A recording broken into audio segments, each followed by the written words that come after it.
Alors évidemment, quand on parle de capital sociétal, il faut en donner une définition, puisque c'est quelque chose dont certains parlent, on voit des définitions différentes sur Internet, et surtout, il ne faut pas confondre ce concept avec le capital social de l'entreprise. C'est une généralisation de ce concept, et on peut le définir de la manière suivante, vous l'avez sur la diapo que vous présente Camille. Le capital sociétal, c'est la valeur attribuée par les membres de son réseau sociétal. Le réseau sociétal, c'est tous les acteurs qui sont en relation avec l'entreprise. On aura l'occasion d'ailleurs de les préciser par la suite. Donc, c'est la valeur qui est attribuée par les membres de ce réseau à la capacité de l'entreprise à fournir des prestations qui répondent à leurs attentes. Les Canadiens, et j'aime bien les Québécois plus exactement, appellent cette valeur une valeur extrinsèque par opposition à la valeur intrinsèque qui est donnée par les producteurs au sein de l'entreprise. Alors, c'est en s'appuyant sur ce capital que l'entreprise peut réaliser sa politique, mais le gros problème qui se pose, c'est que ce capital sociétal, dans la mesure où la valeur est attribuée non pas par l'entreprise elle-même, mais par ceux qui sont autour de l'entreprise, eh bien, il va être très volatile puisqu'il va dépendre de tout ce qui se passe dans l'environnement de l'entreprise.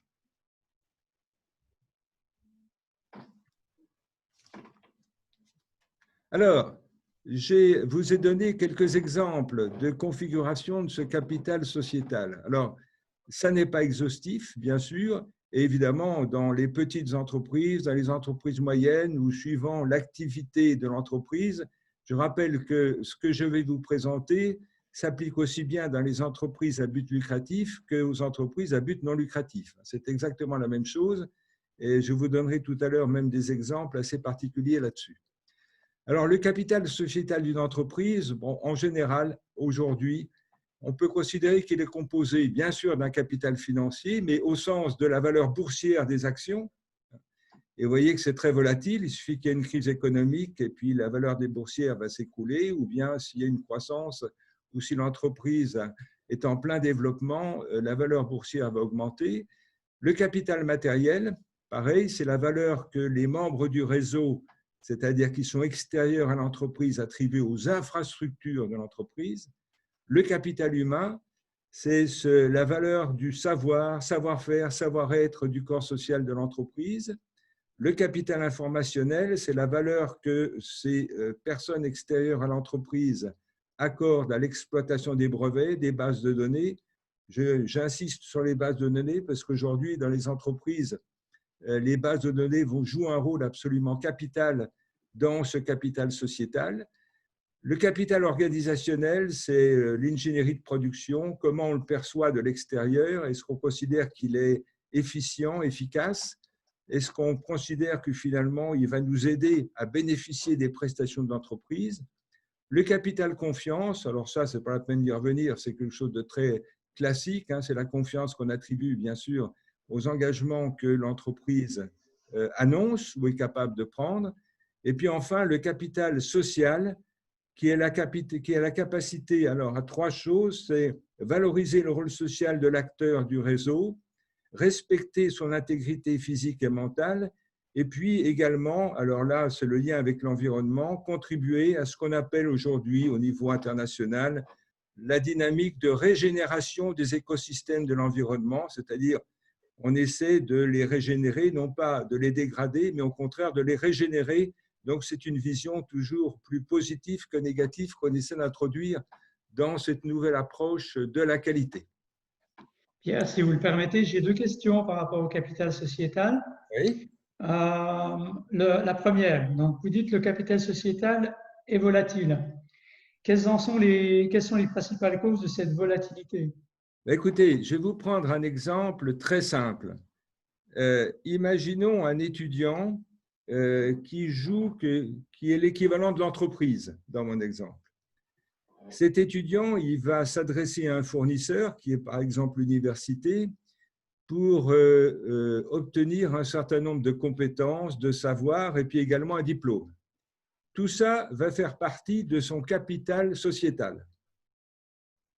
Or, ce capital sociétal, il va évoluer, bien sûr, parce qu'au fil des années, l'étudiant va soit progresser, c'est-à-dire va être capable d'utiliser ce qu'on lui a enseigné ou pas, mais il va progresser aussi, il va évoluer parce que son environnement va bouger, c'est-à-dire qu'une crise économique, une crise sanitaire va faire qu'il ne va pas pouvoir utiliser convenablement ce capital sociétal, ou on ne va pas le reconnaître de la même manière parce que finalement, ce qu'on lui a appris ne sert plus à rien. Il y a de nouvelles technologies qui interviennent dans le monde économique, dans le monde social, et d'un seul coup, il a perdu une partie de ce capital. Voilà un exemple de la volatilité du capital sociétal. Alors, on le retrouve évidemment absolument dans toutes les entreprises. Et la grosse difficulté, vous avez raison de me poser cette question, c'est que dans les démarches qualité qu'on va mettre en place, il va falloir faire attention au fait qu'on va tirer sur une cible mouvante pour essayer évidemment de l'améliorer, de contribuer à son amélioration, mais cette cible, elle n'est pas fixe, elle va constamment évoluer en fonction de l'environnement de l'entreprise et en fonction également de ce qui se passe à l'intérieur de l'entreprise, de son organisation, de ses dysfonctionnements internes, etc. Très bien, merci. Ma deuxième question, là vous citez les différents capitaux. Toutes les entreprises sont-elles dotées des 8 types de capitaux que vous venez de citer? Et sinon, quels sont ceux qui sont indispensables? Alors, bon, normalement, si vous voulez, ces différents items sont implicitement présents dans toute entreprise. Simplement, l'entreprise ou les gouvernances des entreprises ne leur accordent pas la même valeur. Pourquoi? Eh bien, parce qu'ils vont jouer des rôles différents pour aider l'entreprise à réaliser sa politique.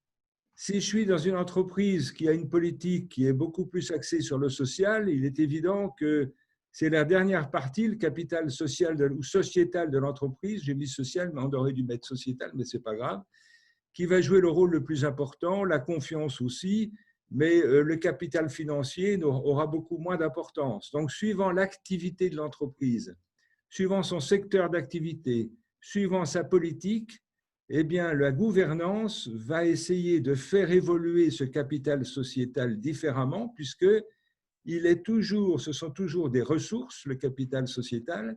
C'est un ensemble de ressources qui est à la disposition de la gouvernance de l'entreprise pour réaliser sa politique.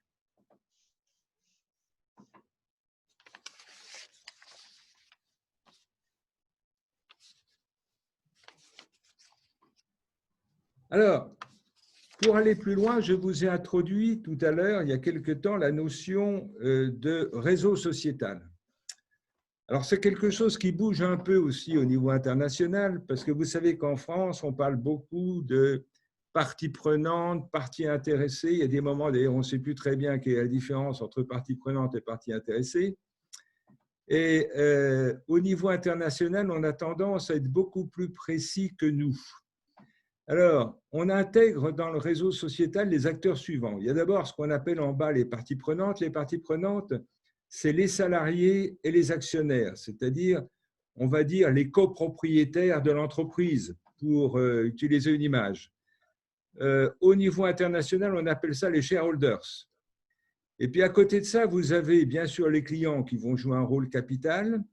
Vous avez les régulateurs sociétaux, c'est les organismes, par exemple, qui vont attribuer un marquage CE lorsque vous êtes sur des produits qui partent à l'international ou sur les dispositifs médicaux, mais ça peut être aussi une certification ISO, ça peut être un label, etc.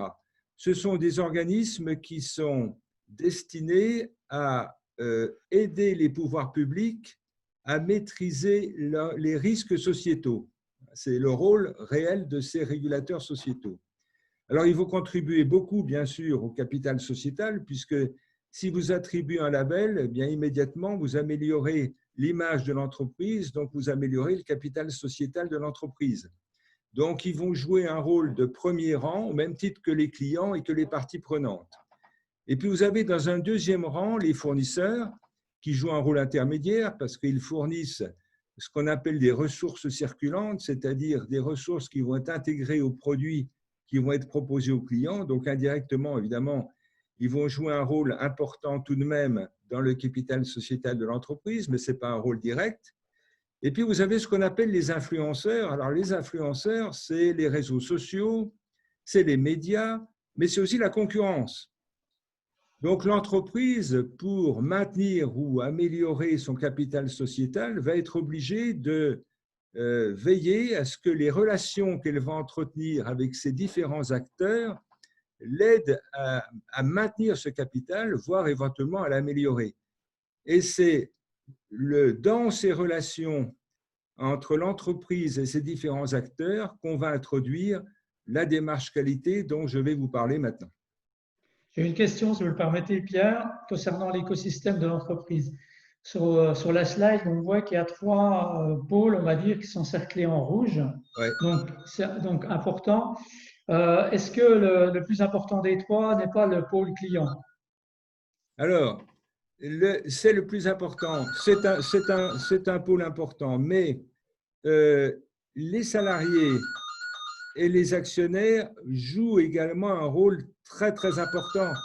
Si vous n'avez pas de capital financier, si vous n'avez pas de savoir-faire pour concevoir des produits nouveaux et les produire, eh bien, il n'y a plus de capital sociétal, il n'y a plus d'entreprise. Donc, on considère aujourd'hui que, et vous allez voir que c'est important dans ce que je vais vous présenter par la suite, que les relations de l'entreprise avec ses salariés, avec ses actionnaires, sont considérées aujourd'hui comme au moins aussi importants que les relations avec ses clients, avec les régulateurs sociétaux. D'accord, merci Pierre. Alors, pour poursuivre cette approche, on va commencer un petit peu à rentrer dans le vif du sujet et je vais commencer par vous donner une définition claire de ce qu'on appelle aujourd'hui la qualité capitalistique d'une prestation. Alors, c'est un nouveau terme, c'est un nouveau concept. Cette qualité capitalistique, c'est la valeur qui est attribuée par la gouvernance de l'entreprise. Donc, ce n'est pas le client ou ce n'est pas le producteur, c'est la gouvernance, c'est-à-dire on se place à un niveau très macro de l'entreprise, de sa satisfaction de cette gouvernance, aux réponses que les acteurs du réseau sociétal lui apportent dans les relations que l'entreprise va développer avec ces gens-là. Alors, réponse à ces attentes. Et ces attentes, elles portent sur quoi? Bien sûr, l'évolution de la configuration du capital sociétal pour mieux réaliser sa politique. Autrement dit, la gouvernance attend des relations avec les différents acteurs de son réseau sociétal, c'est-à-dire de ses clients, par exemple, pour faire simple, eh bien, elle attend que ses clients lui payent ou participent à travers une contrepartie à l'évolution du capital sociétal de l'entreprise et la gouvernance sera d'autant plus satisfaite que de sa prestation, que ses contreparties eh bien, répondent à ses attentes en matière d'évolution de la configuration du capital sociétal. Vous voyez qu'on travaille sur un effet des contributions des clients au capital sociétal de l'entreprise. C'est la finalité même de ces nouvelles démarches qualité. Alors, pour préciser les choses, je crois que le mieux, c'est de passer au schéma suivant qui va vous présenter un petit peu le jeu de la qualité, parce qu'on va voir que tout ce que je dis là, qui est assez théorique, rentre parfaitement bien permet de mieux comprendre la situation. Alors, je vais demander à ce qu'on passe à la diapo précédente, puisque c'est la définition du jeu de la qualité. Voilà. Alors, on introduit dans cette nouvelle approche de la qualité ce qu'on appelle un jeu socio-économique particulier. Alors, les jeux socio-économiques, c'est quelque chose qui ne date pas d'aujourd'hui. Ça a été inventé par un économiste en 1944. C'était Morgenstern. Et on enseigne ça, la théorie des jeux économiques, dans pratiquement toutes les universités en 3e ou en 4e année de Sciences Éco. Et ça a été précisé par un prix Nobel qui s'appelle Nash en 1994, qui a découvert que ces jeux économiques n'étaient pas forcément des jeux à somme nulle, mais qu'on pouvait intégrer des jeux à somme non nulle. Et là, on introduit cette logique-là aujourd'hui dans les nouvelles démarches qualité. On appelle ça le jeu de la qualité, puisque c'est un jeu à somme nulle où on va essayer, dans les échanges entre deux joueurs, c'est-à-dire entre une entreprise et ses clients, par exemple, on va essayer de tout faire pour que les deux joueurs soient simultanément satisfaits. Donc, le jeu de la qualité qui est intégré naturellement à toute relation d'échange, alors c'est intégré naturellement puisqu'on s'aperçoit que ce jeu, il est présent implicitement dans toute relation entre deux entités humaines. Ça peut être entre deux fiancés, entre deux groupes quelconques humains. On s'aperçoit que ce jeu de la qualité existe et on va s'en servir au maximum à travers ces nouvelles démarches qualité pour permettre à l'entreprise d'enrichir son capital sociétal. Donc, il consiste à miser sur la satisfaction de l'autre joueur par la prestation qu'on lui offre pour espérer être satisfait soi-même comme on le souhaite par la contrepartie qu'on reçoit. Certains appellent ça d'ailleurs une démarche qualité réflexive puisque finalement, on cherche à satisfaire l'autre uniquement pour être satisfait soi-même. Donc, c'est ça, ce principe de jeu de la qualité qui est présent dans toutes les démarches qualité nouvelles qu'on est en train de mettre en place. Alors, je vous propose un petit schéma pour vous montrer comment ce jeu de la qualité se met en place entre une entreprise qui est le schéma qui est de gauche, et puis un acteur du réseau économique, du réseau sociétal de l'entreprise, qu'on va appeler par exemple client pour rendre les choses beaucoup plus faciles à comprendre.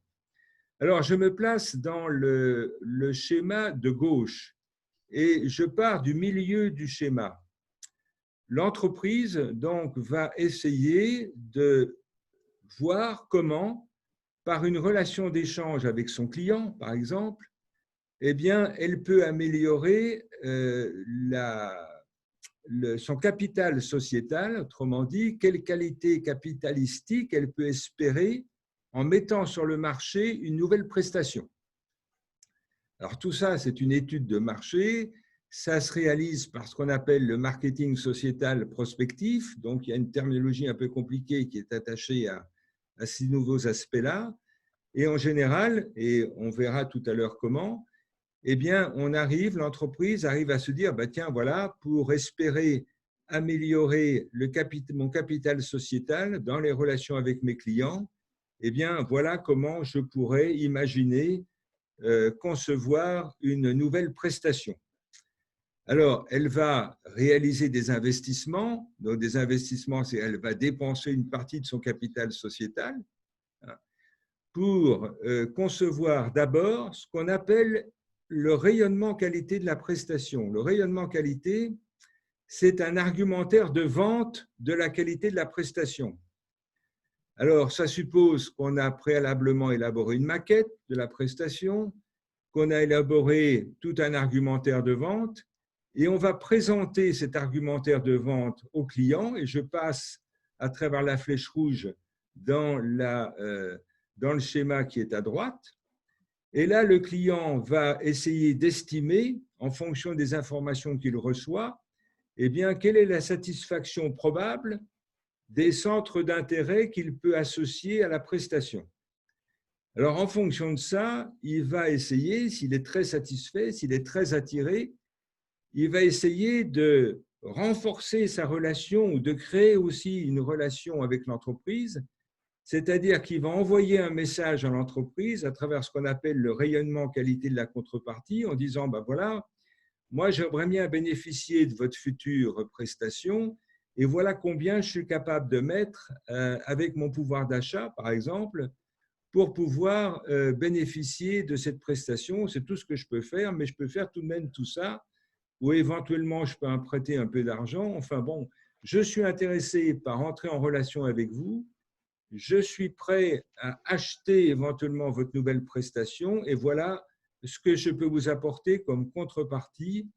Et à partir de là, à vous de voir comment vous pouvez exploiter cette contrepartie pour faire évoluer le capital sociétal de votre entreprise. Alors, un client pourra dire, par exemple, eh bien, moi, je suis un client particulier parce que j'ai beaucoup de relations. Donc, je peux parler de la qualité de votre prestation à beaucoup de monde et à partir de là, le bouche à oreille va s'instaurer et je vais avoir la possibilité, même si je n'ai pas beaucoup de moyens financiers, de contribuer largement à l'évolution de l'image de votre entreprise. Bon, on rencontre ça je prends un exemple très concret là-dessus, puisque j'ai beaucoup travaillé en médecine, dans la relation entre le médecin et son patient, où on sait très bien que le patient va, à travers ce qu'il va dire à sa famille, fait diffuser de l'information sur la qualité des prestations du médecin par un bouche à oreille et va contribuer très largement à sa réputation.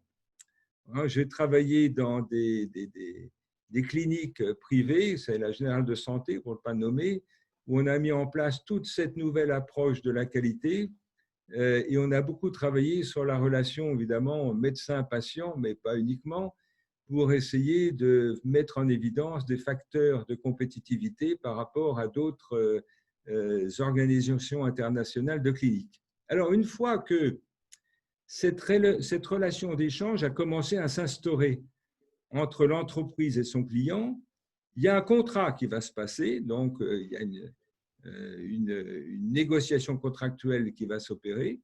Et une fois que le contrat est passé, eh bien, l'entreprise va commencer à produire, c'est le haut du schéma de gauche, ce qu'on appelle le potentiel qualité de la prestation, c'est-à-dire les caractéristiques de la prestation qui vont avoir un impact sur la satisfaction du client, par exemple.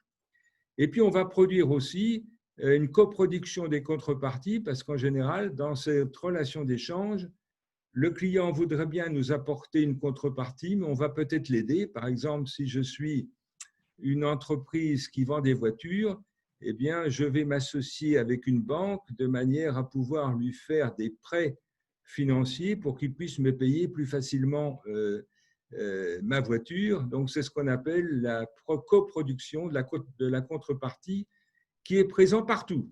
Dans toutes les entreprises, aujourd'hui, quand il y a une relation d'échange avec un client, il y a toujours une coproduction où le client attend toujours une coproduction de la contrepartie. Alors, une fois que j'ai produit ça, évidemment, je vais le présenter au client. Le client va faire état d'une certaine satisfaction de ses centres d'intérêt. Et à partir de là, eh bien, il va se lancer dans la production du potentiel et qualité de la contrepartie. Et puis, il va également coproduire la prestation, c'est-à-dire c'est toute la partie appropriation de la prestation que lui offre l'entreprise.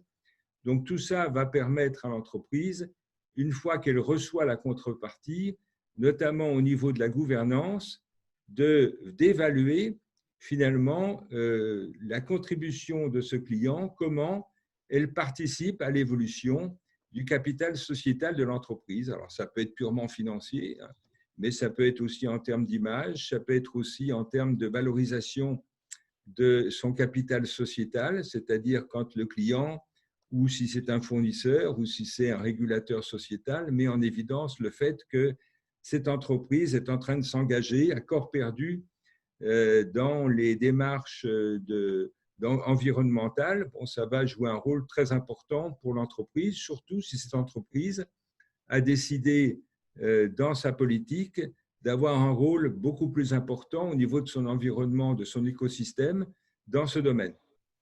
Voilà ce jeu. Alors, ce qui est important dans ce jeu de la qualité, c'est que les deux personnes qui sont en présence, les deux acteurs, alors ça peut être un marché d'un côté avec une entreprise de l'autre.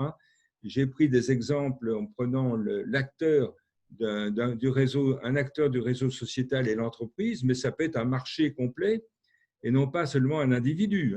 On a des relations d'échange qui s'instaurent finalement entre une entreprise et une certaine entité sociale qui peut être un individu, un client ou un groupe de clients ou un réseau de clients, etc.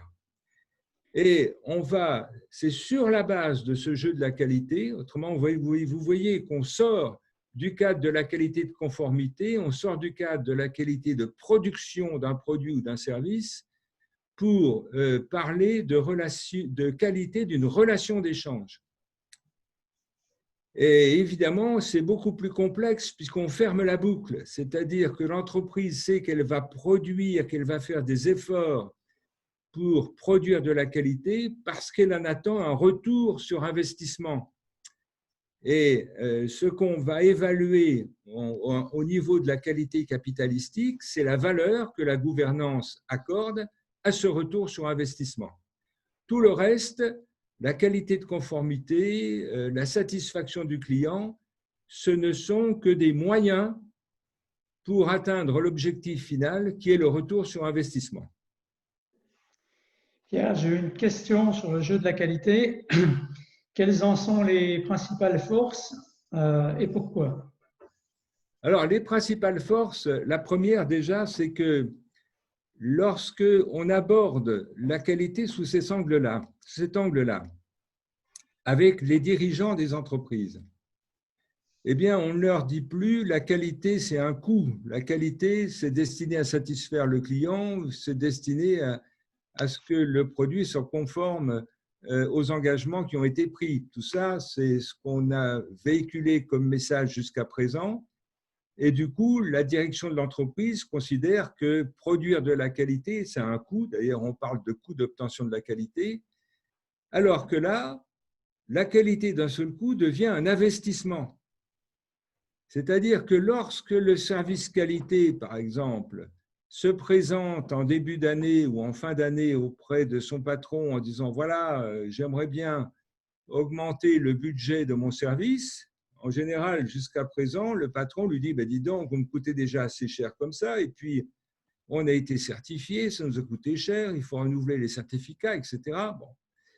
Tandis que là, il vient le voir en disant « Non, je ne viens pas vous demander de l'argent pour maintenir en état mon système qualité, pour maintenir mes certifications ISO, je viens vous proposer un projet d'amélioration de votre capital sociétal par la qualité. Autrement dit, je viens vous proposer de gagner davantage en réalisant avec moi et avec tous ceux qui m'entourent un investissement. » Donc, le service qualité a des leviers managériaux beaucoup plus important avec cette nouvelle approche de la qualité que par le passé. Alors, quand on regarde de près, moi j'ai vécu ça depuis des années dans les entreprises, on s'aperçoit que tout ce que je raconte là, en prenant une présentation qui est un petit peu systémique, donc qui peut paraître un peu complexe, en réalité, ça n'est que du bon sens et c'était présent implicitement dans toutes les entreprises. L'entreprise sait très bien que sa finalité, c'est d'augmenter son énergie, c'est-à-dire son capital pour pouvoir réaliser sa politique, c'est sa finalité première, et que tout ce qu'elle fait doit contribuer à cette politique, doit contribuer à cette augmentation du capital. Mais on ne le nommait jamais comme ça, et les qualiticiens n'osaient pas le nommer comme ça parce qu'ils ne savaient pas comment mettre en œuvre une méthodologie pour fermer les boucles. C'est-à-dire pour vraiment, partant d'un objectif qui est une innovation ou la conception d'une nouvelle prestation, comment mettre en œuvre toute une démarche qualité à travers les processus de production, de distribution et le suivi de la manière dont le client réagit pour être sûr que finalement, bien tout le travail qui a été fait par l'entreprise va bien produire les résultats escomptés, c'est-à-dire les bénéfices que l'entreprise souhaite en tirer par une augmentation de son capital sociétal. Ça, c'est un premier point fondamental. Le deuxième point qui est très important, c'est qu'on ne se limite pas aux aspects financiers. Le capital sociétal, il prend en compte énormément de facteurs, notamment les facteurs humains, l'environnement, la partie sociale, le comportement des individus, etc. Et ce jeu de la qualité qu'on met en place, on le met en place surtout aujourd'hui, non pas dans les relations avec les clients, comme je viens de vous le présenter à titre d'exemple, mais dans les relations avec les salariés. Et j'ai eu l'occasion, il y a quelques années, de mettre en place toute cette dynamique dans les relations avec les salariés d'une entreprise de taille moyenne avec la DRH, et on s'aperçoit qu'on obtient des résultats extraordinaires parce que ça introduit tout ce qu'on pense actuellement sur les nouveaux styles de management, c'est-à-dire ça introduit de la bienveillance, puisque finalement, on va essayer de tenir compte de ce que les salariés souhaitent pour pouvoir nous apporter les contreparties dont on a besoin. Il y a une espèce d'équilibre qui se crée dans ce jeu gagnant-gagnant entre le salarié et l'entreprise. On va introduire de la flexibilité aussi, puisque finalement, la relation d'échange est quasi permanente entre le manager et puis le salarié. Et on verra dans la fin de mon exposé qu'il y a des organisations d'entreprises qui se mettent en place, qui facilitent, qui favorisent l'introduction de ces jeux de la qualité dans les relations entre les managers et les salariés, et ça produit des effets absolument extraordinaires, même dans certaines entreprises françaises. Merci pour votre réponse. Alors, je voudrais dire, pour compléter ma réponse, c'est que je suis obligé de vous présenter, mais ça, c'est l'universitaire qui parle, il a besoin d'être précis dans cette approche systémique. En réalité, derrière tout ça, lorsque vous aurez l'occasion de revoir les diapos et que vous chercherez à les appliquer à votre entreprise ou au milieu dans lequel vous êtes, vous apercevrez qu'il n'y a que du bon sens. Il n'y a que du bon sens. Derrière une terminologie qui est précise, rayonnement qualité, bon, c'est la commercialisation de la qualité du produit. Je peux vous donner un exemple très concret. J'ai travaillé autrefois pour Elf Aquitaine qui voulait vendre, qui voulait mettre sur le marché de nouveaux matériaux de construction à base de pétrochimie. Bon, eh bien, on a été incapable de diffuser ces produits tout simplement parce qu'on a été incapable de présenter convenablement ces produits aux architectes qui allaient être des clients intermédiaires pour faire passer ça sur le marché. On a tellement mal présenté le produit que les architectes ont été persuadés qu'ils allaient perdre leur job parce qu'ils étaient incapables d'utiliser leurs compétences pour s'en servir. Et Elf a fait marche arrière et on a supprimé le produit. Vous voyez, le rayonnement qualité, c'est la vente de la qualité, c'est mettre en valeur les atouts de la qualité d'une prestation, par exemple. Voilà, alors on utilise des gros mots, rayonnement qualité, potentiel qualité, mais enfin, ce sont des choses très, très simples qui se cachent derrière tout ça. Alors, derrière cette approche du jeu de la qualité, on s'aperçoit que dans la partie gauche de mon schéma, je suis dans quelque chose d'hyper classique. Je vais essayer de définir quelle est la qualité de mon nouveau produit. Je vais essayer de produire cette qualité convenablement. Et puis, je vais essayer de la vendre à mon client.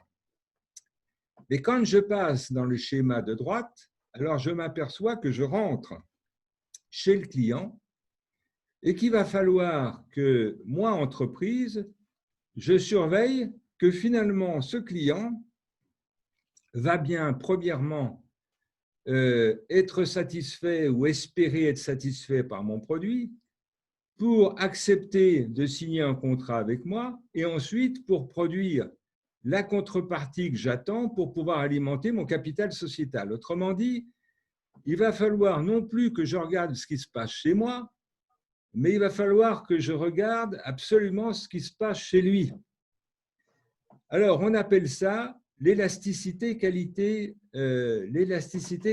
du client et on va voir pourquoi cette élasticité qualité joue un rôle important. Alors, cette partie de la surveillance de la manière dont le client ou l'acteur du réseau sociétal se comporte dans la relation d'échange avec moi, eh bien, le marketing a considérablement évolué et on parle aujourd'hui de marketing sociétal. C'est aussi des nouveaux concepts qui apparaissent et qu'on utilise beaucoup dans cette nouvelle approche de la qualité. Et dans ce marketing sociétal, on voit apparaître une nouvelle modélisation de ce qu'on appelle les centres d'intérêt d'un acteur d'un réseau sociétal, c'est un client, un fournisseur, un salarié, un actionnaire, etc., etc. Et ces centres d'intérêt, eh bien, pour l'instant, alors ils pourront évidemment s'enrichir par la suite, mais à l'instant T, eh bien, on les découpe en 7 classes qu'on a appelées le Uscari parce qu'on arrive à s'en souvenir beaucoup plus facilement. Alors, il y a des centres d'intérêt qui portent sur l'usage de la prestation, bien sûr, qu'est-ce que je vais en faire? Bon. Il y a des centres d'intérêt qui portent sur la contribution de la prestation à la valorisation sociale du client. Par exemple, si j'achète une voiture, le style de la voiture va jouer un rôle sur la valorisation sociale du client. Si je suis un promoteur immobilier, eh bien l'architecture de mon bâtiment va jouer un rôle sur la valorisation sociale du client. Si dans ma prestation, j'aide le client à jouer un rôle dans ses relations avec son environnement, alors à ce moment-là, ça va contribuer, la prestation va contribuer aussi à cette valorisation. Ensuite, il y a la confiance. Bon, cette confiance, elle joue un rôle très important dans ce qu'on appelle l'assurance qualité, bien sûr. C'est la confiance dans la capacité de l'entreprise et de sa prestation à être conforme à ses engagements. Donc ça, c'est un centre d'intérêt majeur aujourd'hui, bien sûr, de la part des clients, mais de la part de tous ceux qui entrent en relation avec une entreprise. Il y a l'aide de la prestation aux efforts à produire pour se l'approprier et l'utiliser. Là, c'est ce qu'on appelle la partie coproduction de la prestation. Il y a bien sûr la rentabilité de l'énergie qui est dépensée par le client, c'est-à-dire le prix qu'il va mettre, la part de sa capacité financière à mettre pour acheter le produit. Il y a le respect de l'intégrité physique et mentale du client ou de l'acteur, et ça joue un rôle très important, évidemment, dans toutes les prestations de services, notamment, on retrouve ça, j'ai rencontré beaucoup ça dans, par exemple, la restauration, dans la santé. Chaque fois qu'on est dans le service, le respect de l'intégrité physique et mentale de l'acteur vont jouer un rôle important. Et puis, cette participation globale de l'entreprise à la maîtrise de la dynamique de régénération des écosystèmes de l'environnement. Donc, aujourd'hui, on sait que ce fichu client, ce fichu acteur du réseau sociétal, eh bien, quand il va porter un jugement sur la qualité de la prestation, va le porter en essayant de savoir comment cette prestation va satisfaire ses attentes relativement à ces 7 centres d'intérêt. Donc, tout le travail du marketing, ça va être d'étudier comment ce client, comment cet acteur, comment ce salarié, comment cet actionnaire eh bien, réagit à l'offre qu'on va lui proposer, par exemple le contrat de travail qu'on va lui proposer, comment il réagit pour jouer au jeu de la qualité avec nous, dans ce jeu gagnant-gagnant dont on a besoin pour faire évoluer l'entreprise, pour faire évoluer son capital sociétal. Alors, le salarié, vous pouvez passer en vue toutes ces. Il y a besoin de confiance, il y a besoin évidemment de valorisation sociale, il y a un besoin de rentabilité. Tous ces éléments-là, vous avez la possibilité de les intégrer. Et je l'ai fait avec une entreprise, je vais la nommer, puisqu'elle en parle aussi actuellement dans les journaux, c'est Danone. Danone fait partie d'un des 10 groupes que je suis depuis à peu près 10 ou 15 ans. Et avec la DRH, qui à l'époque n'était pas encore ministre du Travail, on a mis en place cette démarche globale dans tout le groupe Danone en s'appuyant sur ce jeu de la qualité entre l'entreprise et ses salariés. Et comme c'était très difficile à mettre en place, puisque c'est une entreprise internationale, on a établi un espèce de référentiel dynamique qu'on appelle, c'est-à-dire que chaque entreprise dans les différents pays avait la possibilité de caractériser son référentiel, de le spécifier à sa manière en fonction de l'état d'avancement de l'entreprise en matière de relations avec ses salariés. Et puis, on a travaillé sur des dynamiques d'échange au niveau international et on a fait progresser comme ça globalement le groupe. Alors, on a été aidé bien sûr par la DRH, mais surtout, j'ai demandé à la DRH de travailler avec le marketing et on a fait ce qu'on appelle du marketing in, c'est-à-dire que c'est le marketing de l'entreprise, et chez Danone, le marketing est très puissant, qui a utilisé ces outils pour essayer de savoir finalement comment ce salarié réagissait par rapport aux prestations qu'on lui offrait pour qu'il puisse nous fournir le travail qu'on lui demandait. Voilà, donc on peut travailler, vous voyez, sur ces USCARI absolument avec tous les acteurs du réseau sociétal, avec les fournisseurs. Alors, je peux vous donner, si on a le temps, un autre exemple, c'est que j'ai travaillé il y a quelques années avec un des quatre grandes entreprises suisses qui travaillent sur les montres de luxe. Et on s'est rendu compte, lorsque on a retravaillé sur la politique globale de cette entreprise, que finalement, les relations d'échange qu'il fallait absolument valoriser pour que l'entreprise puisse continuer à progresser, c'était ces relations d'échange avec certains de ses fournisseurs et non pas avec ses clients. Pourquoi? Eh bien, parce que les montres de cette entreprise sont des montres mécaniques avec une très grande précision et qu'on ne trouvait plus sur le marché beaucoup de fournisseurs capables de fournir les pièces mécaniques qui étaient nécessaires pour réaliser ces montres, et que la concurrence avait parfaitement compris que le seul moyen de démolir l'autre, c'était éventuellement de racheter ses fournisseurs ou de leur faire un pont d'or pour qu'ils acceptent de travailler uniquement avec eux. Donc, la bagarre de ce qu'on appelle aujourd'hui la qualité compétitive s'était focalisée sur les relations entre l'entreprise et ses fournisseurs. Donc, vous voyez que ce capital sociétal, que la manière de le renforcer va défendre bien sûr de la politique de l'entreprise, va défendre du secteur d'activité, va défendre d'une quantité de paramètres. Et ça veut dire aussi que ces démarches qualité nouvelles, eh bien, elle va être personnalisée à chaque entreprise. Et ça, j'ai oublié de l'introduire dans mon introduction, mais ça va être la partie la plus difficile. C'est-à-dire qu'on ne peut pas débarquer dans une entreprise quand on est consultant, par exemple, en disant, voilà, j'ai une boîte à outils qui marche à tous les coups et je vais la mettre en application et vous allez obtenir des résultats. Non, on arrive avec une boîte à outils qui est énorme puisqu'elle intègre pratiquement tout ce qu'on est capable de faire aujourd'hui dans le domaine de la qualité et on va essayer de personnaliser la démarche qualité de manière à ce que cette démarche qualité eh bien, se mette vraiment au service de l'entreprise et d'évolution de son capital sociétal. Je pense on est là sur ce que certains disent au niveau international, qu'on est sur l'aboutissement des démarches qualité qui se sont développées au fil des années depuis 30 ou 40 ans et qu'on est vraiment sur un aboutissement qui est possible aujourd'hui parce que, comme sans doute vous en prenez conscience dans l'exposé que je vous fais, c'est qu'on va traiter beaucoup d'informations. Et pour traiter cette quantité d'informations, il va falloir qu'on ait des bases de données solides, accessibles, qui soient très ergonomiques et qu'on puisse utiliser en temps réel. Et là, c'est vraiment l'intelligence artificielle qui va jouer un rôle très important dans l'utilisation de ces nouveaux outils.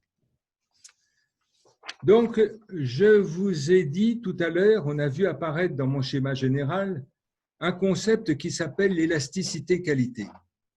Alors, l'élasticité qualité, qui prend en compte, bien sûr, les centres d'intérêt des acteurs, des clients que je viens d'évoquer, eh bien, cette élasticité qualité, c'est un nouveau concept qui apparaît depuis 1 an ou 2 ans dans le domaine du management, du marketing sociétal.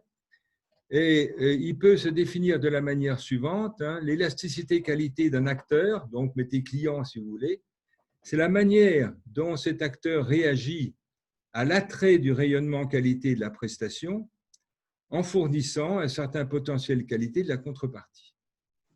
Alors, pourquoi on appelle ça élasticité qualité? Eh bien, on appelle ça l'élasticité qualité parce que, et je vais passer au schéma suivant, c'est comme si on jouait au billard. L'élasticité qualité d'un joueur, j'ai appelé ici deuxième joueur, on va l'appeler client par exemple, alors que le premier joueur, on va considérer que c'est l'entreprise, ça fonctionne comme une bande de billard. C'est-à-dire que vous avez le premier joueur, l'entreprise, qui va élaborer un potentiel qualité de sa prestation, et puis elle va l'envoyer comme s'il jouait avec la queue d'un billard, ils vont l'envoyer en direction du client en mettant un certain effet dans la boule de manière à ce que finalement la boule tape sur la bande de billard et réagisse comme on souhaite qu'elle réagisse, puisque le jeu de billard, c'est d'utiliser la bande de billard pour obtenir une nouvelle position de la boule sur le billard.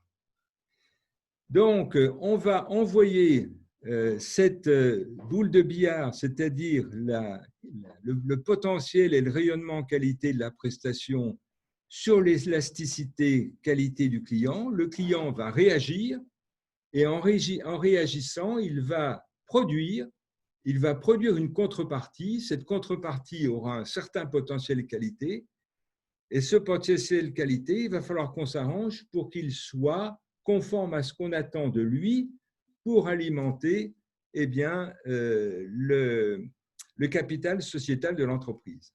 Donc, c'est la raison pour laquelle on a appelé, c'est les Canadiens qui ont appelé ça élasticité qualité du joueur, et le travail très important qui va être fait entre le service qualité et le marketing, ça va être justement d'étudier comment se comporte cette élasticité qualité du client, par exemple, ou du salarié, ou de l'actionnaire, qui va être soumis à plein d'influences, notamment l'influence de la concurrence, mais tous les grands courants socio-économiques qui vont traverser ce client et qui vont agir sur son élasticité qualité, qui font qu'il réagira plus ou moins bien au rayonnement qualité de la prestation qu'on lui a adressée.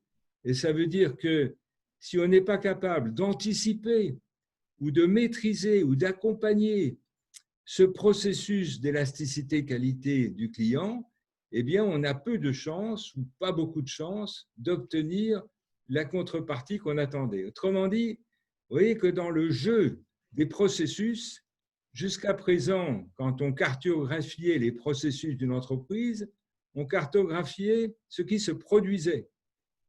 Mais maintenant, il va falloir qu'on se donne des repères, non pas uniquement sur ce que produit l'entreprise, mais sur la manière dont le client ou le salarié produit la contrepartie. Alors, dans une entreprise, c'est relativement facile, on met sous contrôle le salarié, mais quand je suis sur un marché ou quand je suis chez un fournisseur, on va dire, allez, on vous envoie un organisme de certification et on vous demande d'être conforme à l'ISO 9000.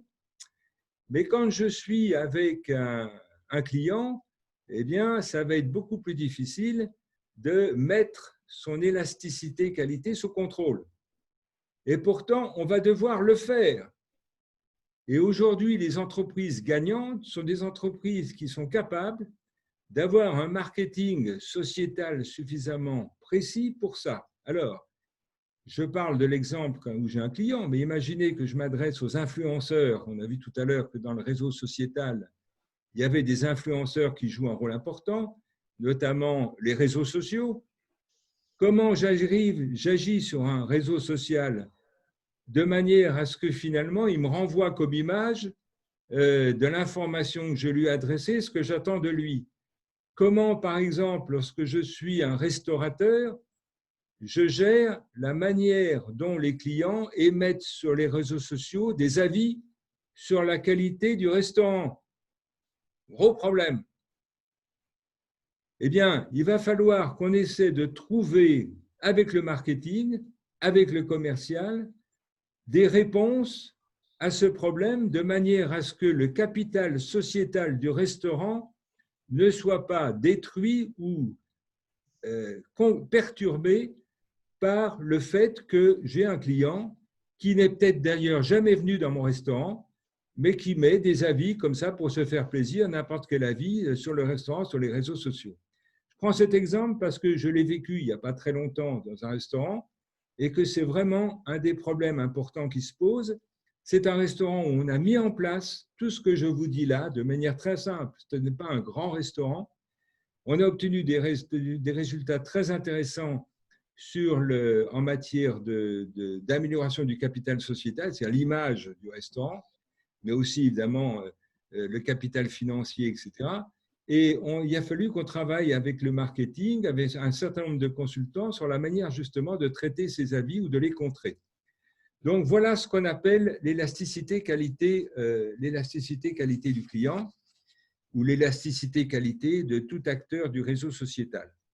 Alors, bon, on va passer à la diapo suivante où cette élasticité qualité, on la modélise un peu de manière fonctionnelle puisque c'est un processus et vous savez, les qualiticiens savent que tout processus, on doit pouvoir en faire une analyse fonctionnelle de manière à pouvoir élaborer des repères pour assurer la maîtrise du processus. Bon, eh bien, voilà les éléments essentiels d'une élasticité qualité. Il y a percevoir donc déjà la manière dont le client va se placer dans la position du client, percevoir la manière dont la prestation et son système de production peuvent répondre. Alors, les EABC, c'est ce qu'on appelle les exigences, attentes et besoins des centres d'intérêt qu'il espère satisfaire.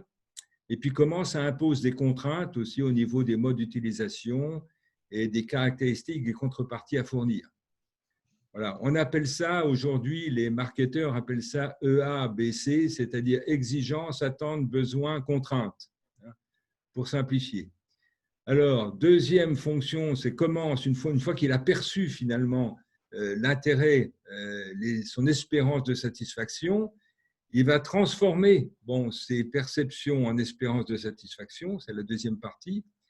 Ensuite, il va entrer en négociation avec l'entreprise pour contractualiser les règles du jeu de la qualité qui va se mettre en place. Ensuite, il va décider de s'engager dans la partie de jeu avec l'entreprise pour essayer de bénéficier évidemment de la satisfaction de ses attentes, etc., par la prestation. Ensuite, il va passer le contrat proprement dit, puisque une fois que la négociation est faite, une fois qu'il a décidé d'y aller, il signe un contrat. Et ensuite, il va se doter des moyens de production pour produire les contreparties, pour surveiller la production, évidemment, de la prestation de l'entreprise, etc. Et ensuite, il va produire le potentiel qualité de la contrepartie. Donc, ce que l'entreprise doit faire, c'est mettre sous contrôle tout ça. Et aujourd'hui, on ne peut plus, avec la concurrence qui existe dans pratiquement tous les secteurs d'activité, même dans le secteur social ou dans les relations avec les salariés, dans les relations avec les actionnaires, on ne peut pas ne pas tenir compte de cette élasticité qualité et ne pas tenter de la mettre sous contrôle. Alors, ça se passe souvent naturellement.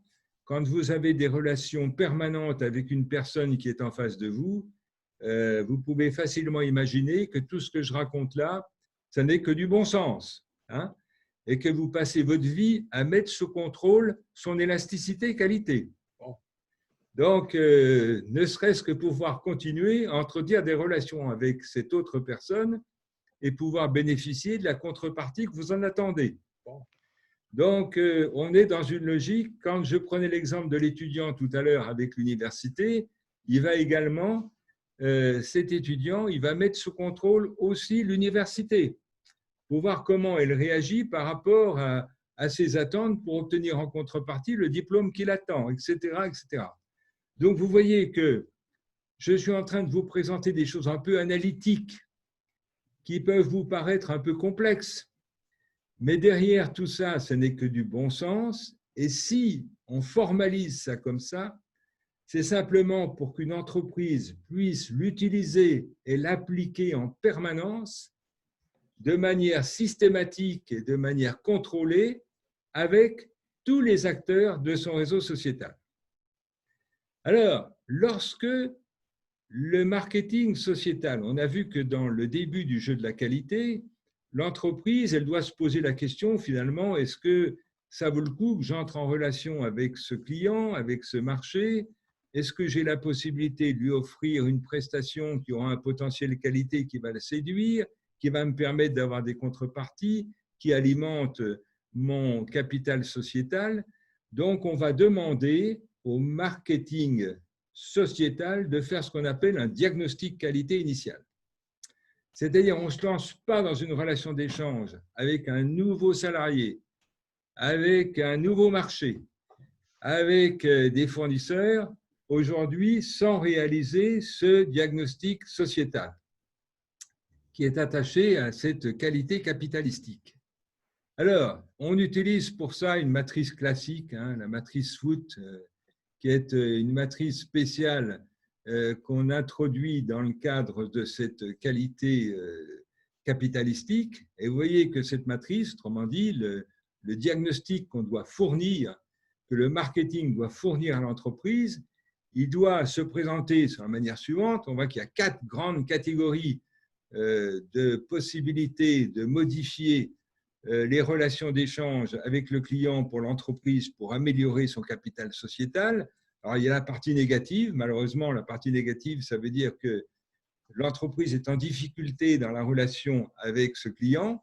Alors, vous avez d'abord des facteurs d'évolution d'élasticité qualité qui réduisent l'effet des impacts du potentiel qualité de la prestation sur les retours sur investissement. Bon, ces facteurs d'évolution de l'élasticité qualité, c'est par exemple la pression de la concurrence. Il y a un concurrent qui arrive et qui est en train de séduire le client.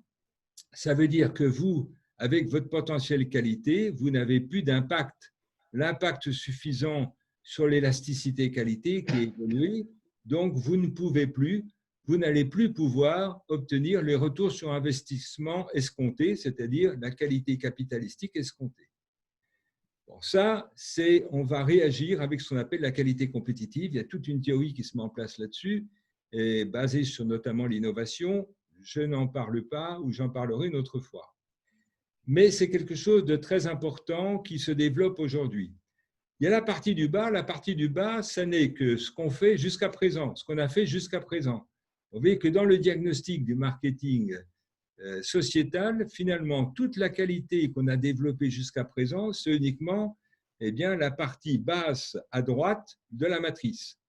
C'est-à-dire qu'on va essayer de lutter contre la dégradation des impacts du potentiel qualité sur l'élasticité qualité du client parce qu'on a une perte de performance de certaines caractéristiques du potentiel. Ça veut dire qu'on a une qualité qui s'est dégradée, on a de nombreux dysfonctionnements qui apparaissent, et à partir de là, évidemment, le client, il y a une perte de confiance, il n'est plus d'accord pour payer le prix qu'on lui a demandé pour acheter la prestation, donc on a une dégradation. Alors, toute la qualité qu'on a produite jusqu'à présent portait essentiellement sur cette partie-là du diagnostic du marketing qualité sociétale. Et puis, vous avez à côté la partie positive. Alors, la partie positive, c'est d'origine externe, ça veut dire que c'est l'évolution de l'élasticité qualité du client, c'est-à-dire qu'on s'aperçoit qu'il y a des facteurs de l'élasticité qualité du client qui peuvent être mieux stimulés par certaines caractéristiques du potentiel qualité qui existent déjà. Ça existe, mais je n'ai pas su le mettre en valeur, je n'ai pas su le vendre, parce que je n'ai pas compris que finalement, ce client, il avait une élasticité qualité qui évoluait. Donc, on va demander à Camille de nous remettre la bonne diapo, si elle ne s'est pas endormie sur le morceau. Non, je ne crois pas. Hein. Voilà. Et donc, on va avoir la possibilité de valoriser l'existant, c'est-à-dire on ne fait rien, on ne produit rien de plus, on n'innove rien, simplement on met en valeur beaucoup plus ce qu'on est capable de faire. Vous vous rendez compte qu'on est là dans une percée, qu'on appelle une percée sans investissement, simplement parce qu'on met beaucoup mieux en adéquation l'offre et la demande pour faire simple. Et puis, vous avez l'origine interne, c'est-à-dire que là, on est dans l'innovation, par exemple, on s'aperçoit qu'on dispose au sein de l'entreprise de gisements d'évolution du potentiel qualité qui sont exploitables et que ça nous permet de stimuler l'élasticité qualité de manière à accroître les retours sur investissement, c'est-à-dire la qualité capitalistique de la prestation. Il n'y a rien de plus simple que cette matrice. Elle est basée essentiellement sur du bon sens. Et vous apercevez que les qualiticiens que nous sommes tous, on s'est enfermés pendant des années uniquement sur la partie basse à droite, c'est-à-dire la partie origine interne négative de la non-qualité. À partir de là, il n'était pas étonnant que les dirigeants des entreprises disent que la qualité, ça avait un coût. puisqu'en fait, on dépensait de l'argent pour supprimer les coûts de non-qualité. Et c'est pour ça qu'on a travaillé beaucoup. Renault a été un des spécialistes dans l'analyse fine des coûts d'obtention de la qualité avec les comptables de chez Renault, avec des outils méthodologiques très pointus, d'ailleurs qu'on n'utilise plus tellement ils étaient pointus, mais on mettait uniquement l'accent là-dessus. Aujourd'hui, on dit non, soyons un peu plus ouverts, introduisons du bon sens, valorisons l'être humain dans les démarches qualité, sortons du taylorisme, on va le voir tout à l'heure. Alors, c'est beaucoup plus complexe parce que tout ce qui est humain est complexe, mais essayons de maîtriser cette complexité au service du capital sociétal de l'entreprise. Dieu sait qu'on a besoin tous de ce capital sociétal des entreprises, surtout quand les entreprises notamment ne sont pas à but lucratif, par exemple, quand on est dans la médecine. J'ai travaillé beaucoup dans les hôpitaux, quand on est dans l'hôpital et qu'il faut mettre en place des outils qualité, il vaut mieux, au niveau des aides-soignantes, leur demander de travailler avec ces logiques-là que de leur imposer de faire de la traçabilité en écrivant tout ce qu'elles font et en oubliant le patient, alors que les résultats de cette traçabilité ne seront jamais exploités par personne. Vous vous rendez compte aujourd'hui que le malaise des hôpitaux, c'est en grande partie dû au fait qu'on demande au personnel soignant de faire de la traçabilité, d'écrire des trucs plutôt que de s'occuper du soin. Alors, ça prend beaucoup de temps et en plus, ce n'est jamais exploité par personne. Donc, ce qu'on essaie avec ces nouvelles approches de la qualité, ce que je voudrais essayer de faire passer ce soir dans notre causerie, c'est de montrer, d'une part, que ce n'est pas si compliqué. Alors, j'ai été obligé de présenter quelque chose d'un peu complexe pour être précis là, dans cette approche, et puis aussi parce que je suis un vieil universitaire qui se sent obligé de présenter des choses un petit peu précises. Mais en réalité, derrière tout ça, vous pouvez relire toutes les diapos que je vous ai présentées et les traduire et prendre des exemples concrets que vous vivez tous les jours. Vous allez vous apercevoir que ça marche très bien. Bien, on peut passer sur la diapo suivante.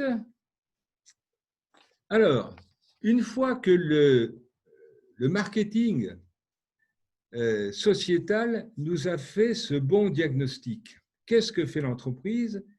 Eh bien, comme on est dans un jeu de la qualité, l'entreprise, elle va élaborer une tactique. C'est la tactique du jeu qualité. Alors, la tactique, je vais lister ce que c'est, on ne va pas évidemment décliner davantage. Sachez simplement que j'ai sorti il y a 2-3 ans un bouquin complet sur la manière d'élaborer une tactique qualité dans le jeu de la qualité. Donc, on ne va pas passer en vue toute la partie technique ce soir, mais je vous donne simplement les grands principes de ce qu'est une tactique qualité. Alors d'abord, c'est pour l'entreprise, imaginer un objectif possible pour la qualité capitalistique de la prestation. Autrement dit, cette prestation, je me dis, qu'est-ce que ça pourrait me rapporter? Comment je pourrais m'en servir pour faire évoluer mon capital sociétal? Ça, c'est de l'imagination, c'est des études, c'est des comparaisons avec les vécus antérieurs, on observe ce qui se passe autour. Bon, dans les grandes entreprises, on utilise ce qu'on appelle la direction de la prospective pour faire ça, mais n'importe quel patron de PME est capable de faire cette prospective. Ensuite, on va choisir le niveau de satisfaction des exigences, attentes, besoins, contraintes que l'acteur qui est en face de nous, qu'on va essayer d'atteindre, la satisfaction qu'on va essayer d'atteindre de la part de l'acteur qui est en face de nous pour être sûr d'avoir le maximum de chances d'obtenir la contrepartie qui va participer, qui va produire cette qualité capitalistique. Donc, il va falloir qu'on essaie d'utiliser tout le diagnostic qui a été fait par le marketing sociétal. Ensuite, on va choisir les spécifications du potentiel et du rayonnement qualité. Autrement dit, on va concevoir, on va élaborer ce qu'on appelle la configuration, pour utiliser les termes précis, du potentiel qualité et de rayonnement qualité qu'on va produire de manière à impacter, comme on le souhaite, ce client pour atteindre l'objectif qui a été décrit précédemment. Ensuite, on va établir, alors ça c'est très important parce que souvent c'est oublié, ce qu'on appelle le scénario des échanges, c'est-à-dire qu'on va simuler l'échange tel qu'il va se réaliser si on définit les choses comme on l'a fait précédemment. On va essayer de simuler comment l'échange va se réaliser. Pourquoi? Parce qu'on a besoin d'établir des points de repère. Et ces points de repère, on va pouvoir, dans l'échange avec le client, on va pouvoir les trouver que par une simulation. C'est le scénario. C'est un scénario théâtral, c'est tout ce qu'on établit en général quand on essaie de faire des prévisions. Et puis ensuite, eh bien, une fois que ce scénario, on s'aperçoit qu'il tient la route, eh bien, soit on va valider les choix qu'on a faits, soit on va essayer d'adapter l'objectif. Donc ça, c'est la tactique. Il n'y a pas de démarche qualité sociétale sans tactique dans le jeu de la qualité. C'est vrai dans les relations avec les actionnaires, ce n'est pas facile, il faut apprendre à la gouvernance d'établir ce jeu de la qualité dans les relations avec les actionnaires. C'est vrai avec les salariés, il va falloir établir ce jeu de la qualité, mais les salariés, vous allez voir, si vous l'appliquez un jour, ils vont adhérer très très vite et il va falloir qu'on choisisse une tactique, sachant qu'en face de nous, le salarié va établir sa propre tactique qualité, que l'actionnaire va établir sa propre tactique qualité et qu'on va trouver un compromis, c'est la signature du contrat de travail, c'est la mise en place des moyens de travail sur le poste de travail, etc. J'insiste sur le scénario. J'ai passé beaucoup de temps dans le livre que j'ai écrit sur la manière d'établir ces scénarios parce que c'est là qu'on va maîtriser les risques d'échec et surtout, on va trouver de nouvelles opportunités qu'on n'avait pas vues initialement. C'est-à-dire, dès qu'on rend factuel les choses, puisque dans les parties amont de l'établissement de la tactique qualité, je suis dans la théorie, je ne suis pas vraiment dans le factuel, et d'un seul coup, je rentre dans le dur du factuel, et c'est à ce moment-là qu'on va pouvoir obtenir toutes les chances possibles de succès. Voilà donc ce qu'on appelle la tactique qualité de ce jeu de la qualité, et je vais passer à la dernière diapo, parce qu'il se fait tard, et je vais aborder ce qu'on appelle l'organisation matricielle de type Piobre. Alors, c'est une organisation des entreprises qui est nouvelle, enfin qui est nouvelle. Je l'ai déjà rencontrée il y a à peu près 15 ans dans au moins 2 entreprises françaises qui obtiennent des résultats absolument extraordinaires au niveau international. Et quand on regarde ce que c'est, on s'aperçoit que c'est du bon sens. Alors pourquoi on appelle ça pieuvre? Parce que vous savez qu'une pieuvre, eh bien, elle a un cerveau central et puis elle a un cerveau dans chaque tentacule.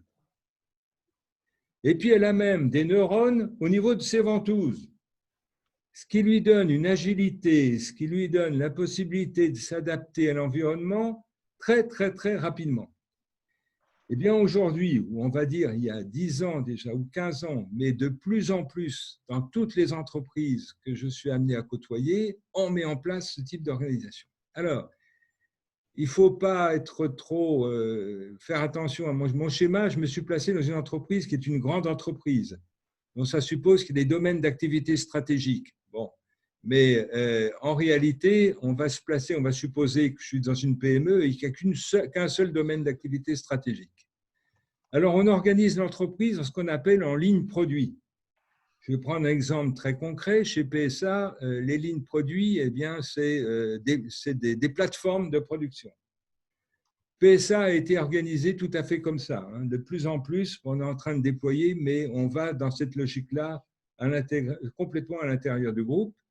Donc, vous avez des lignes produits. Alors, une ligne de produit, c'est un grand processus qui démarre au moment où on conçoit le produit et qui se termine quand on a décidé de sortir le produit du marché. Donc, toute la durée de vie du produit, on est sur la même ligne. Il y a un pilote dans l'avion. Alors, ce pilote, il peut changer, il passe le relais à d'autres parce qu'il est fatigué, il a vécu les premières étapes de la ligne produit, et après, il s'en va, il passe le relais. Les passages de relais sont souvent difficiles, mais ils sont nécessaires. Ce responsable de la ligne de produit s'appuie pour produire la valeur de la ligne de production sur ce qu'on appelle des responsables d'unités autonomes. ces gens-là ont une autonomie complète.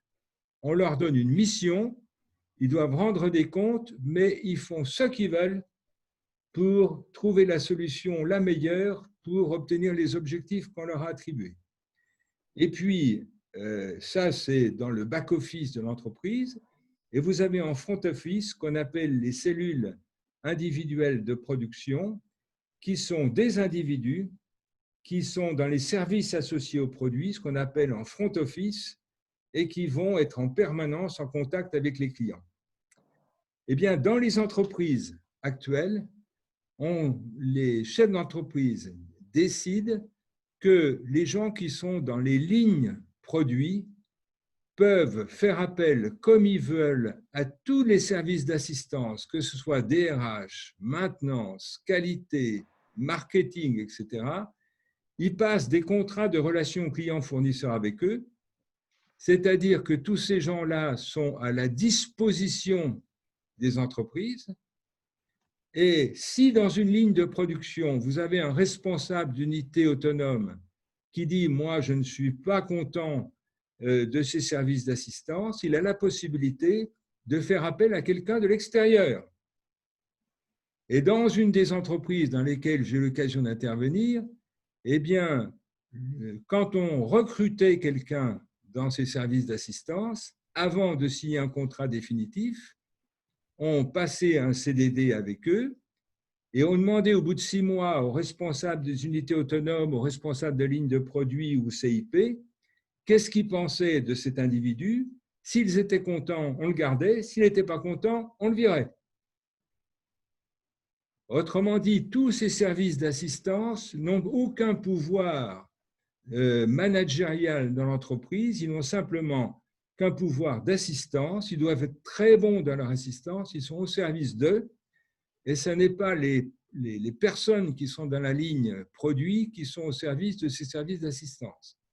Je dis ça en particulier pour les services qualité, puisque j'ai connu autrefois, ça existe de moins en moins, des services qualité qui avaient tendance à s'imposer dans les lignes de production en disant, voilà, il faut que vous soyez conforme à telle et telle exigence qui est imposée par les normes ISO et vous devez nous rendre compte. Non, dans une ligne de produit, on ne rend jamais compte au service qualité. On rend compte au responsable de la ligne produit, on rend compte au responsable de l'unité autonome, mais jamais au service d'assistance.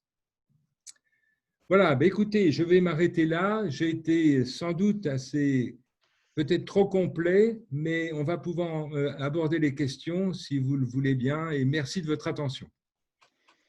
Donc, vous avez sur l'écran les références des différents livres de Pierre. Hein, comme l'a dit Serge, vous allez avoir tous les slides à votre disposition.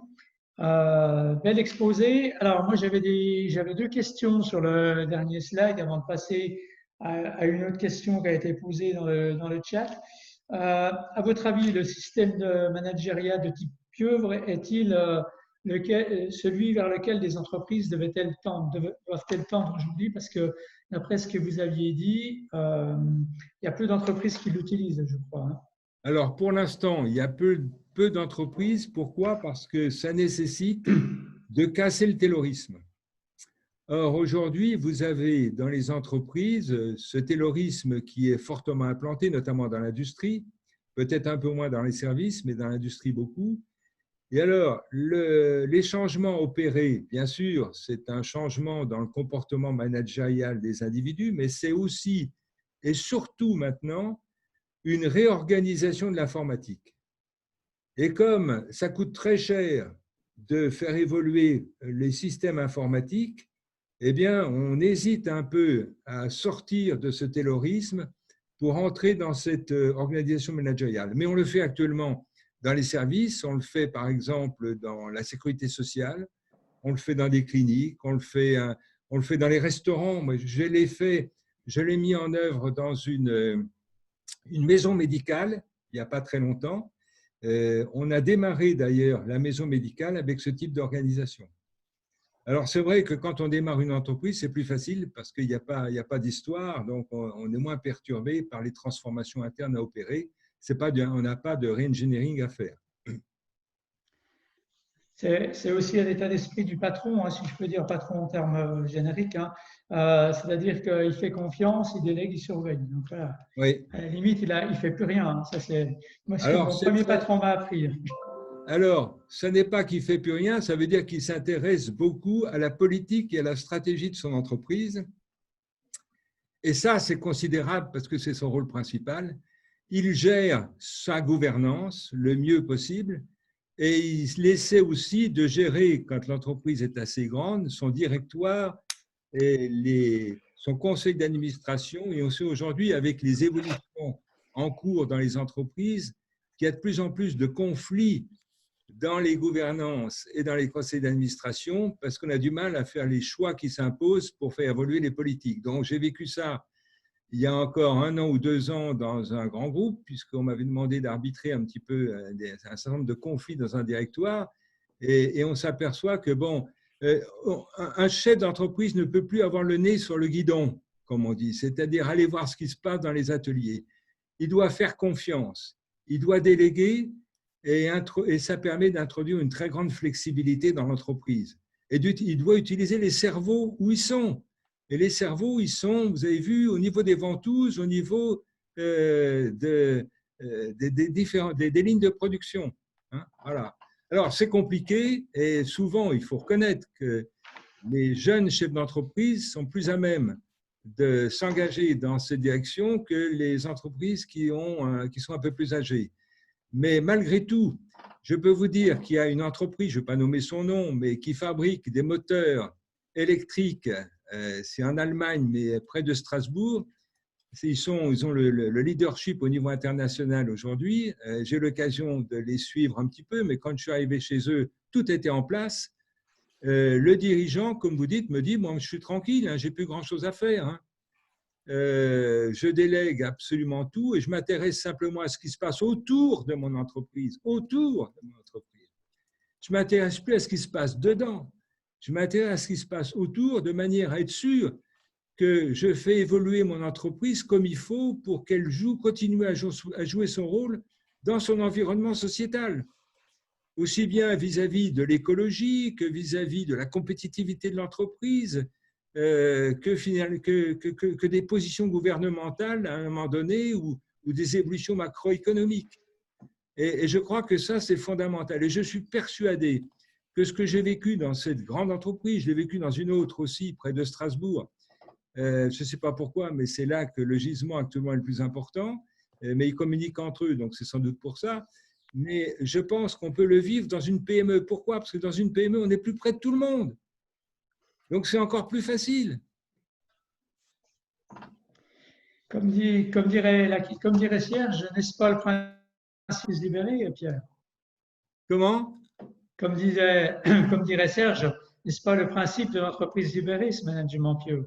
Oui, mais c'est ça. Mais c'est pour ça que vous pouvez, derrière tout ce que je vous ai présenté ce soir, vous pouvez mettre le mot entreprise libérée.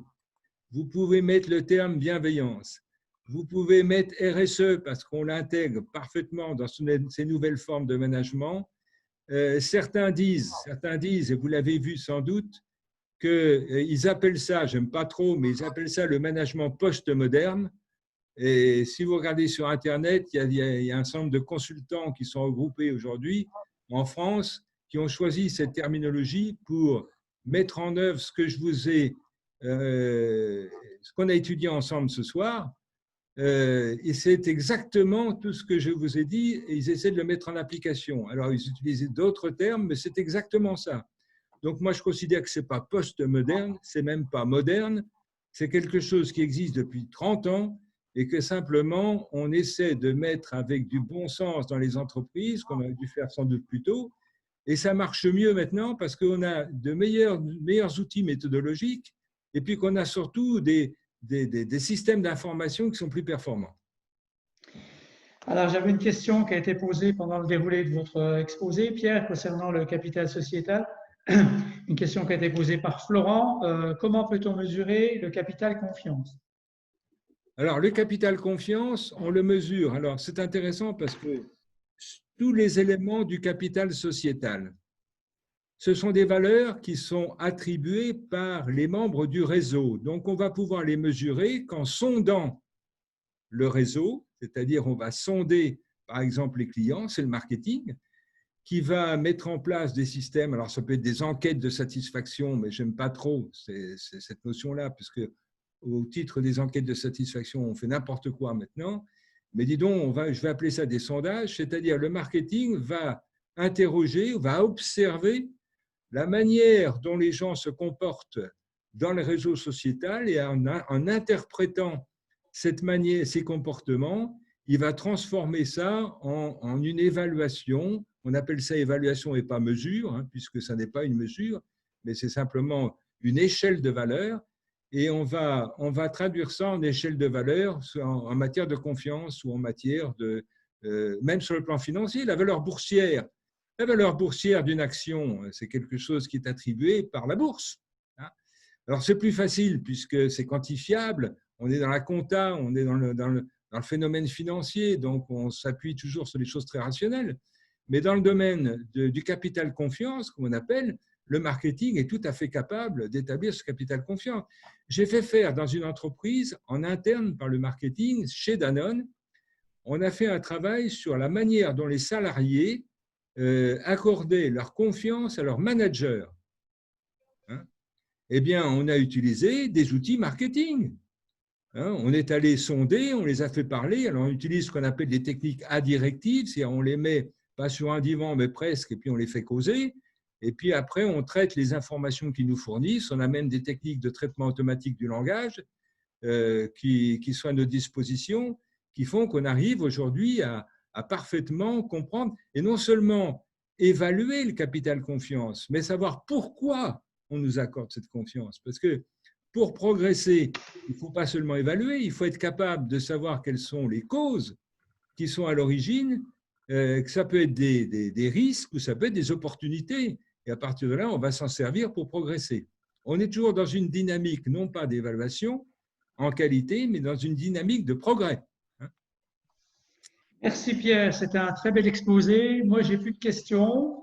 Je vais simplement, je vous remercie pour cette belle présentation. Je vais remercier toutes et tous pour avoir assisté à cette visio. Et je vais laisser la parole au président, Monsieur Serge Guillemin, si tu veux bien conclure, Serge, cette visio. Oui, merci, je ne vais pas retarder trop votre apéro à chacun. Alors merci à Christian, merci à Pierre. Je le redis à nouveau, je vous l'ai mis dans le chat, les supports vous seront diffusés à l'issue de l'intervention, parce que je pense qu'il y a matière à réflexion, et comme l'a bien rappelé Pierre, c'était extrêmement dense, et je pense que chacun d'entre nous va vouloir retravailler un petit peu sur ces supports pour se les approprier. Donc, merci à vous tous d'avoir passé cette première soirée avec nous. C'était fort agréable. Et je vous donne rendez-vous dans quelques jours, le 20 novembre, en fin de matinée à 11 h, où on vous proposera un webinaire sur la RSE au service de la filière automobile, en partenariat avec le pôle véhicule du futur et nos amis de FQP Bourgogne-Franche-Comté. Donc un webinaire qu'on prépare depuis quelques semaines et je pense qu'il va valoir le coup d'être partagé. Donc rendez-vous le 20 et je vous souhaite à tous une excellente soirée et merci d'avoir ouvert avec nous ce mois de la qualité 2020. À très bientôt à tous. Bonsoir. Merci, bonne soirée. Merci beaucoup Pierre, à bientôt. À tous. Au revoir. À bientôt, au revoir. Salut Patricia. Merci, au revoir. Et Au revoir Laure. Bonne soirée. Voilà. Au revoir. Merci. Allez, bonne soirée à tous, merci.